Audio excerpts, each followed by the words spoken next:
Gaur historiako euskaltzale handienen saioan, Carlos Iturgaiz. Eskerrik asko legebiltzarburu jauna, jaun Andreok. Tribuna honetara ino nator eta laburu harrituko naiz azaltzeko zein izango den Alderdi Popularreko iritzia. Ganbara honetan Ezker Batua Berdek aztertu duen legez besteko proposamen honi buruz. Europako legebiltzarrako resoluzioa A3028/80 eta Malago aztertu ondoren gure botoa ezezkoa izango da.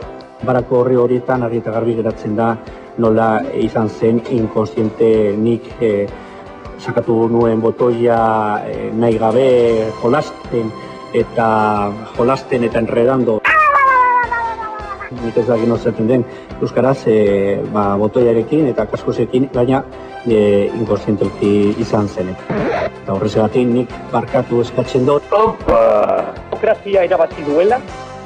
Demokrazia irabazi du zeren eta porcentajue urnetara joan diren euskaldunak, euskotarrak oso altua izan da, eta nik uste dut hori dudarik gabe demokraziaren garaipena izan dela. Gustatuko litzedake ere bai momentu honetan gogoratzea gaua oso luzea izango dela eta horrezegatik momentuz gure emaitzak gero eta hobeago doazela, Alderdi Popularrarentzat emaitzak gero eta hobeago doazela. Eso es todo, amigos.